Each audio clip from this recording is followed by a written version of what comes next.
नमस्कार दोस्तों, स्वागत है आपका ऑलराउंडर भाई यूट्यूब चैनल पर। मेरा नाम है सुनील कुमार और आज हम बनाने जा रहे हैं फोटोशॉप के अंदर मॉकअप। तो अगर आपको पता नहीं है कि मॉकअप किसको कहते हैं तो मैं आपको बता दूं कि मॉकअप एक ऐसा इंटरफेस है जिसमें हम किसी प्रोडक्ट को दिखाते हैं और मॉकअप के जरिए उस प्रोडक्ट पे ब्रांडिंग करी जाती है। अब इससे आप ब्रांडिंग कह लो या फिर कोई थीम कह लो जो हम इस प्रोडक्ट के ऊपर दिखा सकते हैं। तो मॉकअप एक ऐसा प्रोसीजर है जिसमें हम प्रोडक्ट को बिना कस्टमाइज करे उसकी थीम को चेंज कर सकते हैं। तो ऐसे ही एक मॉकअप फाइल मैंने बनाई हुई है जो इस टाइप की है। ये थीम मैंने पबजी के लिए तैयार करी है जिसके अंदर सारे के सारे प्रोडक्ट जैसे कि आप देख पा रहे हो कि यहाँ पे पबजी के बने हुए हैं। बट अगर मुझे इसकी थीम को चेंज करना हो तो बहुत ही सिंपल स्टेप है। यहाँ पे जैसे एक छोटी सी इमेज हमें दिखाई दे रही है, इसको हम सिलेक्ट करेंगे और इसको एडिट कैसे करा जाता है वो पहले मैं आपको दिखा देता हूँ। इस फाइल को सिलेक्ट करने के बाद यहाँ पे लेयर पैनल पे आपको एक लेयर सिलेक्टेड दिखाई देगी। इसके थंबनेल पर आपने डबल क्लिक करना है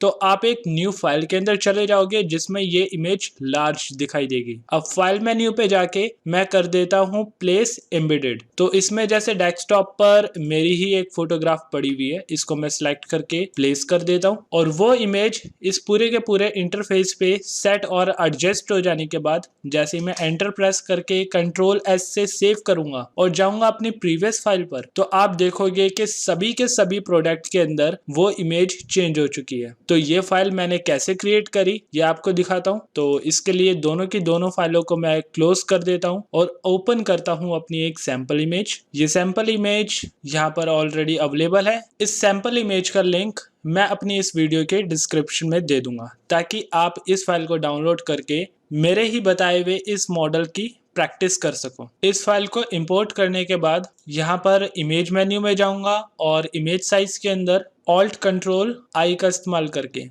या डायरेक्टली मेन्यू ऑप्शन के थ्रू इस ऑप्शन में जाकर मैं इस इमेज का साइज इंक्रीज कर दूंगा। जैसे कि इसकी रेजोल्यूशन अभी 72 है तो मैं इसे इंक्रीज करके कर दूंगा 300 तक ताकि इस इमेज की जो क्वालिटी है वो मैं और इम्प्रूव कर सकूं। फिलहाल अभी जो क्वालिटी है वो तो काफी डल हुई है लेकिन जो मॉडल मैं अब बनाने वाला हूँ उसकी क्वालिटी इस इमेज के अकॉर्डिंग काफी बेटर हो जाएगी क्योंकि हम इसका रेजोल्यूशन पहले से ही इंक्रीज कर चुके हैं। तो यहाँ पे सबसे पहले तो मुझे इस इमेज के लिए जो एक मेन ऑब्जेक्ट है उसको क्रिएट करना होगा। इसके लिए मैं चले जाऊंगा रेक्टेंगल टूल के अंदर। यहाँ पे रेक्टेंगल टूल जिसकी शॉर्टकट की है यू, ये मैंने लिया हुआ है और यहाँ पे एक रेक्टेंगल शेप मैंने क्रिएट कर दी। तो जैसे ही आप ऑब्जेक्ट क्रिएट करोगे एक प्रॉपर्टी पैनल आपका ओपन हो जाएगा। अगर बाय चांस ये पैनल आपको शो ना करे तो इसके लिए आप विंडो मेन्यू में जाकर यहाँ पे प्रॉपर्टीज पैनल को ओपन कर सकते हो। जो पुराने एडिशंस है उसके अंदर इस रेक्टेंगल शेप की जो प्रॉपर्टीज है वो आपको इस टॉप में ही यानी कि इस ऑप्शंस के अंदर ही शो करने वाली है। तो यहाँ पे इसकी जो साइज है वो मैं कर दूंगा 1000 बाय 1000 पिक्सल्स। ये एरिया होगा हमारी इमेज के लिए। तो जैसे ही ये शेप हमारी क्रिएट हो जाए यहाँ पर हम लेयर पैनल के अंदर देख पा रहे हैं कि यहाँ पे एक लेयर हमारी रेक्टेंगल शेप की क्रिएट हो चुकी है। इस पे राइट क्लिक करके मैं इसे कर दूंगा कन्वर्ट टू स्मार्ट ऑब्जेक्ट। यही हमारा मेन मोटिव है क्योंकि स्मार्ट ऑब्जेक्ट होने के बाद ही हम इसमें कोई इमेज प्लेस कर पाएंगे। और यहाँ पे सबसे पहले तो मैं इसको कुछ % ट्रांसपेरेंट कर देता हूँ यानी कि ऑपेसिटी थोड़ी कम कर दूंगा ताकि मैं इमेज और इस रेक्टेंगल को दोनों को देख पाऊँ। अब मैं कंट्रोल टी से ट्रांसफॉर्म में चले जाऊंगा जिसके थ्रू मैं इसे स्केल या रोटेट कर सकता हूँ। तो एक बार स्मार्ट टू ऑब्जेक्ट हो जाने के बाद यहाँ पर आप कोई सा भी साइज चेंज करो कोई फर्क नहीं पड़ता। जो आपकी इमेज है वो इस रेक्टेंगल के अंदर ही आने वाली है। तो यहाँ पे मैं इसकी रोटेशन 15 डिग्री कर देता हूँ। देन अगर आपने इस रेक्टेंगल का साइज चेंज करना है तो ध्यान रखना है कि ये स्क्वायर शेप ही होनी चाहिए। तो इसके लिए मैं ऑल्ट का इस्तेमाल करूंगा और दोनों साइड से इसका जो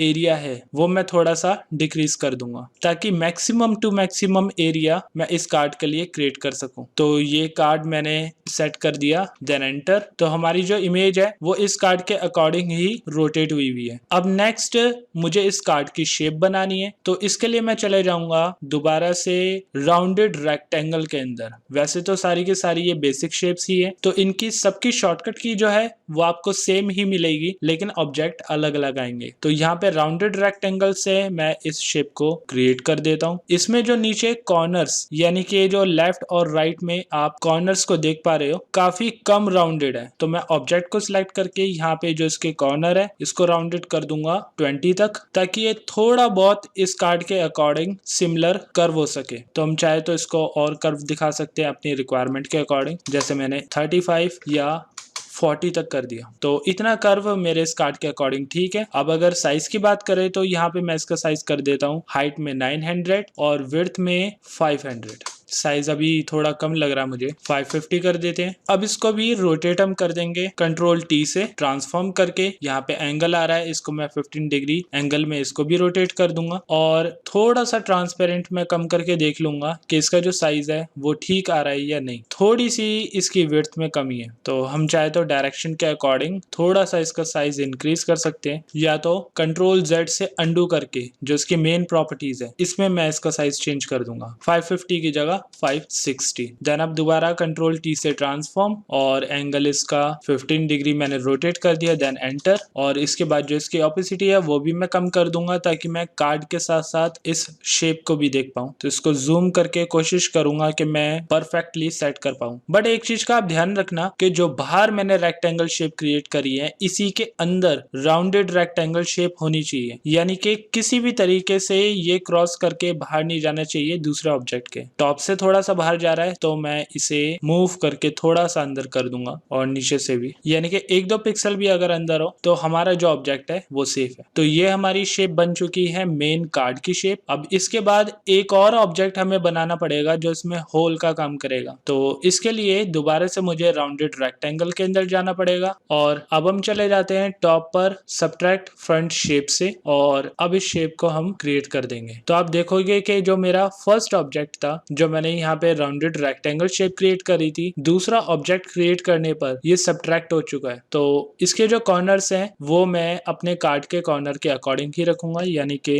इसके कॉर्नर्स मैं कर देता हूँ 40 तक। देन इसकी जो विड्थ है और हाइट है ये मैं 50 और 200 तक कर देता हूँ। देन इसको आप ट्रांसफॉर्म का इस्तेमाल करके अब सेट कर सकते हो, या कंट्रोल टी से ट्रांसफॉर्म कर दिया। देन यहाँ पे 15 डिग्री मैं इसको रोटेट कर दूंगा और इसकी पोजीशन को कर दूंगा सेट। जैसे ही आप इस सेकंड ऑब्जेक्ट को ट्रांसफॉर्म करके क्लिक करोगे तो ये आपको एक न्यू ऑप्शन दिखाई देगा, इसको आपने यस करना है तभी हमारा ट्रांसफॉर्मेशन कंप्लीट हो पाएगा। तो ओके करने के बाद हमारा ऑब्जेक्ट कंप्लीट हो चुका है। तो मूव टूल पे जाने के बाद इस ऑब्जेक्ट की ऑपोसिटी अब हम फुल कर सकते हैं। तो ये हमारा फर्स्ट जो कार्ड है वो रेडी हो चुका है। अब नेक्स्ट हमने क्या करना है, इस टैग होल्डर को क्रिएट करना है, जिसे हम टाई भी कह सकते हैं या टैग होल्डर भी कह सकते हैं। तो दोनों लेयर्स को पहले तो मैं हाइड कर लेता हूं और अब इस ऑब्जेक्ट को हम क्रिएट करते हैं। तो इसके लिए ज्यादा टफ ऑप्शंस हमको नहीं क्रिएट करने हैं, सिंपल 3 लेयर्स के अंदर इस ऑब्जेक्ट को भी हम क्रिएट कर लेंगे। इसके लिए न्यू लेयर ले लेते हैं और सबसे पहला कलर हम रखने वाले हैं ब्लैक। देन इसमें इस्तेमाल करेंगे पेन टूल का। तो पेन टूल को कैसे इस्तेमाल करना है वो मैं आपको दिखा देता हूँ। इसकी जो शॉर्टकट की है वो होती है P, और इसको क्लिक करने के लिए सिंपल हम किसी एक कॉर्नर का इस्तेमाल करेंगे और क्लिक करके पहला पॉइंट क्रिएट कर देंगे। इसके बाद जैसे कि हमारा ये ऑब्जेक्ट कर्व में बना हुआ है तो थोड़े से डिस्टेंस पर हम क्लिक प्रेस करके रखेंगे, देन ड्रैग करेंगे इसके ऑपोजिट डायरेक्शन में। तो हमारा जो कर्व है वो क्रिएट होता जाएगा। जब तक मैं क्लिक को रिलीज नहीं करता तब तक मेरा ये जो कर्व है वो किसी एक पोजीशन पे सेट नहीं होगा। तो मैंने इस टाइम क्लिक होल्ड करके रखा हुआ है। जब आपका कर्व सही पोजीशन पे सेट हो जाए तो आप क्लिक को छोड़ सकते हो और उसके बाद नेक्स्ट कर्व आपका ऑटोमेटिकली क्रिएट होना स्टार्ट हो जाएगा, क्योंकि पहले कर्व के बाद दूसरा कर्व ऑटोमेटिकली क्रिएट होता है। अगर आप चाहते हो कि एक कर्व के बाद जो दूसरा कर्व है वो ऑटोमेटिकली ना क्रिएट हो, इसके लिए आप ऑल्ट प्रेस करके जो आपका लास्ट नोड था उस पर क्लिक कर सकते हो। तो इससे हमारा कर्व ब्रेक हो जाता है, जिसके बाद आप किसी भी शार्प कॉर्नर को क्रिएट कर सकते हो। तो ये हमारी शेप क्रिएट हो गई। देन इसके बाद ऑल्ट प्रेस करके दोबारा से इस नोड पे क्लिक कर दिया। तो इसी तरीके से हमने अपने इस कर्व को कंप्लीट करना है। धीरे धीरे आपको इसमें प्रैक्टिस होती जाएगी तो आपको जरूरत नहीं पड़ेगी किसी भी तरीके के गाइडेंस की, बहुत ही इजीली आप बना सकते हो। अगर मेरी कोशिश रही तो मैं आपको इस टूल की प्रैक्टिस के लिए एक वेबसाइट बता पाऊंगा जिसमें आप इजीली इस पेन टूल को यूज करना सीख पाओगे। सिर्फ आउटर हम इसकी ट्रेसिंग करते रहेंगे। कॉर्नर्स का ध्यान रखना है कि इसमें कॉर्नर राउंडेड है तो राउंडेड ही वर्क करेंगे। ऑल्ट का इस्तेमाल करके और स्क्रॉल अप और स्क्रॉल डाउन का इस्तेमाल करके आप स्क्रीन को जूम इन जूम आउट कर सकते हो अपनी रिक्वायरमेंट के अकॉर्डिंग। तो जैसे ये हमारी शेप अब कंप्लीट हो चुकी है, कंट्रोल एंटर से मेक सिलेक्शन करके अब मैं आई ड्रॉपर से सबसे पहले इसका डार्केस्ट कलर जो कि यहाँ पर है, आई ड्रॉपर से इसका डार्केस्ट कलर पिक करके ऑल्ट बैक स्पेस से फिल कर दूंगा। बट अभी क्या हुआ है कि ऑल्ट बैक स्पेस से कलर फिल करने पर इस ऑब्जेक्ट को छोड़कर बाकी की जगह पे कलर फिल हो चुका है। तो मैं कंट्रोल जेड से पहले तो अंडू कर देता हूँ और इसमें मिस्टेक कहाँ पे हुई है वो मैं आपको बताता हूँ। पेन टूल से जब हम ट्रेसिंग कर रहे थे तो यहाँ पर जो हमारा मोड सिलेक्टेड था वो था सबट्रैक्ट फ्रंट शेप, जिसको आपने रखना था कंबाइंड। बट एनीवेज अभी जो हमारा सिलेक्शन बना हुआ है वो ऑपोजिट सिलेक्शन है, यानी कि बाहर भी आपको एक सिलेक्शन चलता हुआ दिखाई देगा। तो इसको करेक्ट कैसे कराया जाता है? इन्वर्ट सिलेक्शन के लिए आप सिलेक्ट मेन्यू में जाके यहाँ पर इन्वर्स पे क्लिक कर सकते हो या फिर इसकी शॉर्टकट की है शिफ्ट कंट्रोल आई। तो इससे सिलेक्शन ऑपोजिट हो जाएगा, यानी कि जिसका सिलेक्शन हम बनाना चाहते थे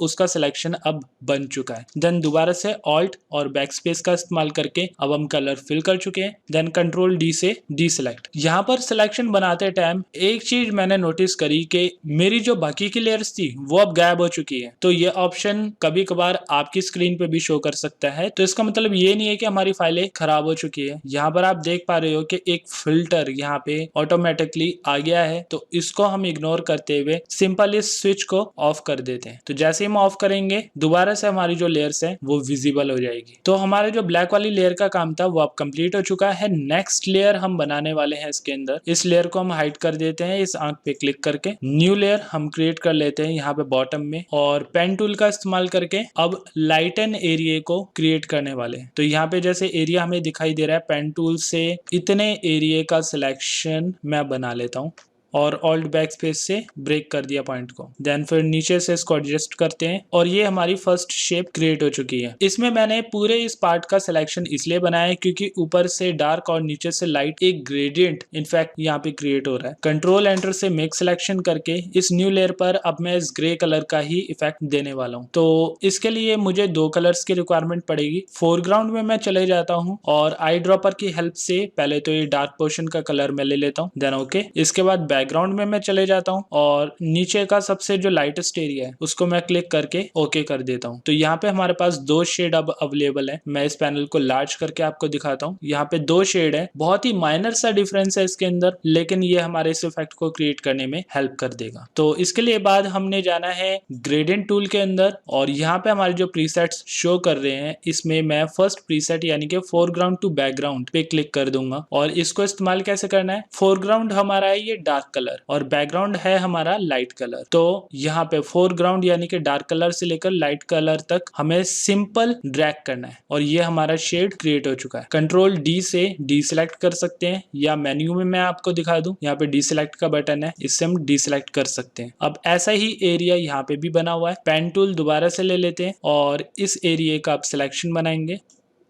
ऑल्ट से बैक, देन दोबारा से कर्व कंप्लीट।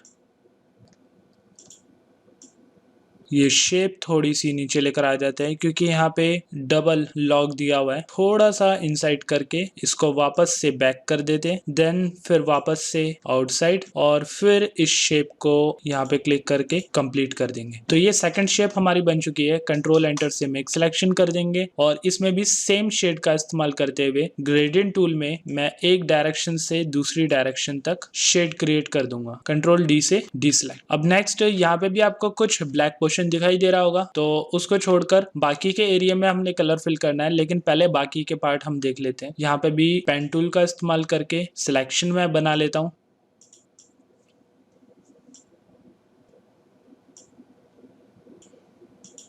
तो ये सिलेक्शन हमारा क्रिएट हो चुका है। कंट्रोल एंटर से मेक सिलेक्शन और इसमें भी ग्रेडियंट का इस्तेमाल करके नीचे इसमें लाइट कलर है और पहले के अकॉर्डिंग थोड़ा सा ज्यादा लाइट कलर है, तो मैं इसको दोबारा से रिप्लेस कर देता हूँ लाइट कलर के साथ। तो मैं इसे मूव करके ग्रे तक लेकर चले जाता हूँ। अब दोबारा से ग्रेडियंट का इस्तेमाल करके ये न्यू शेड हमारा क्रिएट हो गया। अब ऐसे ही इसकी बारी आती है, पेन टूल का इस्तेमाल करके इस एरिया का भी मैं सिलेक्शन बना लेता हूँ।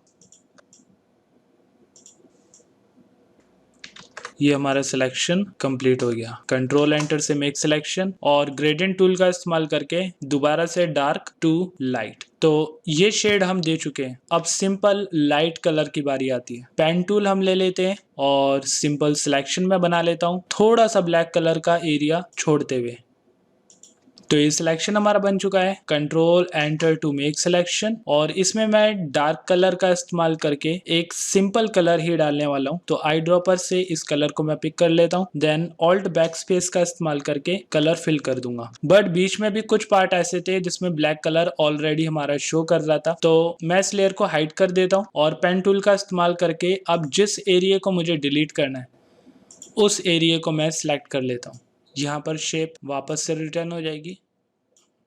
ये सिलेक्शन हमारा बन चुका है। कंट्रोल एंटर से मेक सिलेक्शन और वापस से लेयर को विजिबल करके इस एरिया को हम डिलीट कर देंगे। तो इस एरिया का सिलेक्शन अब हमारा बन चुका है, तो इसको भी हम हाइड कर देते हैं। इस लेयर का नाम हम रखने वाले हैं ग्रे और अब न्यू लेयर पे क्रिएट करके इसका नाम हम रख देंगे व्हाइट, यानी कि जो हाईली ग्लॉसी एरिया है सिर्फ उसको ट्रेस करने वाले हैं पेन टूल से। तो ये हमारी लास्ट लेयर रहेगी।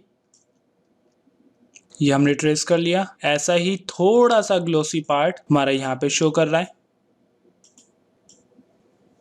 और ऐसा ही थोड़ा सा ग्लॉसी पार्ट यहाँ पर भी है।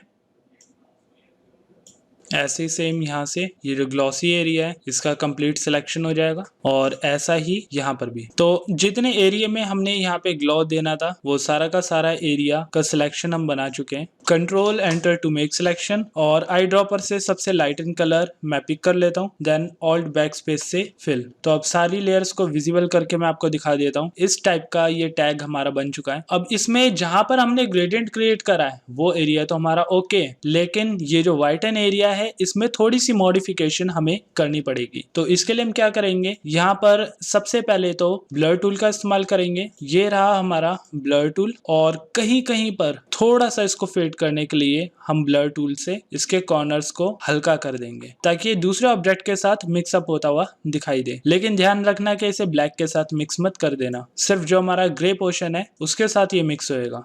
ऐसे ही यहाँ पर भी, देन ये बॉटम एरिया के अंदर भी और यहाँ पर भी। अब इसके बाद सेकंड टूल हमें जो इस्तेमाल करना है उसका नाम है डॉज टूल। ये लाइटन एरिया को और लाइट करने के लिए इस्तेमाल करा जाता है। तो इसको हल्का हल्का सा हम कहीं कहीं पर इस्तेमाल करने वाले हैं थोड़े से ग्लो को ब्राइट करने के लिए। तो एरिया लाइट हो चुका है। देन अब जो ब्लैक और ग्रे में थोड़ी सी मिक्सिंग हमें देनी है उसके लिए दोबारा से ब्लर टूल के अंदर जाकर, ये रहा हमारा ब्लर टूल के अंदर जाकर और ग्रे लेयर पर जाकर ब्लैक को इस ग्रे के साथ हल्का हल्का सा मिक्स करेंगे कहीं कहीं से। जैसे कि यहाँ पे कंप्लीट मिक्सिंग होनी चाहिए, यहाँ पे थोड़ी सी हल्की और यहाँ पर थोड़ी सी मिक्सिंग होनी चाहिए, ऐसे ही यहाँ पर भी।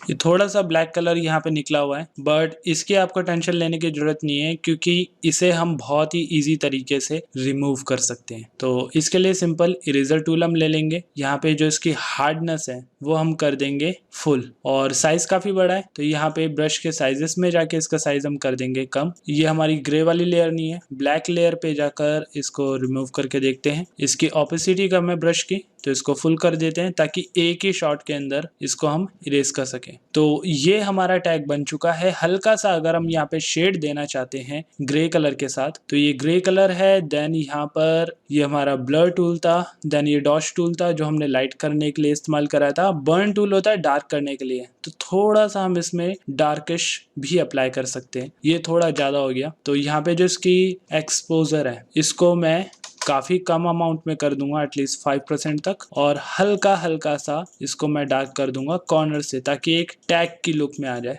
देन यहाँ पे भी थोड़ा सा डार्क और तो ये इफेक्ट तो हम क्रिएट कर चुके हैं। टैग हमारा कंप्लीटली बन चुका है। अब हम क्या करें कि हमारा ये जो रेक्टेंगल है ये इस शेप के अंदर इंक्लूड हो जाए। तो सबसे पहले तो ये जो रेक्टेंगल शेप है इसकी ऑपोसिटी में कर देता हूँ फुल। देन इस राउंडेड रेक्टेंगल शेप को मैं ले आऊंगा रेक्टेंगल शेप के नीचे। देन इन दोनों के बीच में मैं ऐड करने वाला हूँ क्लिप मास्क। तो क्लिप मास्क ऐड करने के लिए ऑल्ट प्रेस करके दोनों लेयर्स के बीच में जब आप इस कर्सर को लेकर जाओगे तो एक देखोगे कि एरो के साथ एक बॉक्स बना हुआ आ रहा है, ये होता है क्लिप मास्क के लिए। तो इसको हम क्लिक कर देंगे तो अब हमारे जो रेक्टेंगल शेप है वो राउंडेड रेक्टेंगल के अंदर इंक्लूड हो चुका है। तो हमारे जो रेक्टेंगल शेप है वो एक तरह का मॉकअप फाइल है। इस पर अगर मैं डबल क्लिक करूंगा तो आप देखोगे कि एक न्यू लेयर पर हम जा चुके हैं। यहाँ पे फाइल मेन्यू में जाके इसको प्लेस एम्बेडेड करेंगे और कोई सी भी इमेज हम लेकर यहाँ पे प्लेस कर देंगे। देन एंटर, और सेव करने के बाद जब मैं अपनी प्रीवियस फाइल के अंदर जाऊंगा तो यहाँ पर आपको वो कार्ड एक न्यू इमेज के साथ दिखाई देगा। अब थोड़ा सा और बेटर आउटपुट देने के लिए हम क्या करेंगे, जो हमारी बैकग्राउंड लेयर थी इसके ऊपर एक न्यू लेयर लेकर आई ड्रॉपर से इस ग्रेइश कलर को ही मैं ले लूंगा। प्योर व्हाइट कलर तो ये नहीं है, इस ग्रे कलर को मैंने ले लिया और ऑल्ट बैक स्पेस से कलर फिल कर दिया। तो बाकी के ऑब्जेक्ट अब गायब हो चुके हैं, सिर्फ और सिर्फ हमारा ये कार्ड दिखाई दे रहा है। थोड़ा सा और बेटर लुक देने के लिए हम क्या करेंगे कि जो हमारी रेक्टेंगल शेप है, ये राउंडेड रेक्टेंगल शेप, इस पे राइट क्लिक करके हम चले जाते हैं ब्लेंडिंग ऑप्शंस में, ताकि यहाँ पर हम दे सके ड्रॉप शैडो। तो ड्रॉप शैडो पे यहाँ पे ऑपेसिटी मैं इसकी कर देता हूँ 75 तक, जो इसका डिस्टेंस है वो मैं कर देता हूँ 25 तक, और जो इसका साइज है वो मैं कर देता हूँ 25 या फिर 50। जो इसका स्प्रेड है वो कम करके देखते हैं। इस टाइप का जो आउटपुट है वो मेरे ख्याल से ओके है। अगर मैं इसका डिस्टेंस या साइज थोड़ा सा और बढ़ा सकूं तो इफेक्ट थोड़ा सा और बेटर हो जाएगा। अब यही जो सेम शेडो है ये मैं देना चाहता हूँ इस ब्लैक स्ट्रिप पर। तो इस लेयर पर राइट क्लिक करके मैं कॉपी कर दूंगा कॉपी लेयर स्टाइल की, और ब्लैक लेयर पे जाके राइट क्लिक करके मैं कर दूंगा पेस्ट लेयर स्टाइल। तो हमारे इस टैग को, इस कार्ड होल्डर को भी शेडो मिल चुकी है। बाकी ऐसे फाइल के नीचे कोई भी आप नाम देना चाहे इस प्रोडक्ट का तो आप दे सकते हो। तो मॉकअप के अंदर किसी प्रोडक्ट को लेकर ये मेरी पहली वीडियो है, और मेरी कोशिश ये रहेगी कि जो मैंने और भी कई सारे प्रोडक्ट बनाए हैं उन सब पर ही मैं मॉकअप फाइल आपको बना के दूं। तो अभी तक के लिए दोस्तों इतना ही। आई होप आपको मेरी ये वीडियो पसंद आई होगी। अगर पसंद आई तो इस वीडियो को लाइक करें, शेयर करें, कमेंट करें, और अगर आपने अभी तक मेरा चैनल सब्सक्राइब नहीं करा है तो सब्सक्राइब करें और प्रेस करें साथ में बने बेल आइकन को, ताकि टाइम टू टाइम होने वाला अपडेट आपके पास पहुंचे सबसे पहले। तो मिलते हैं दोस्तों अगली वीडियो में।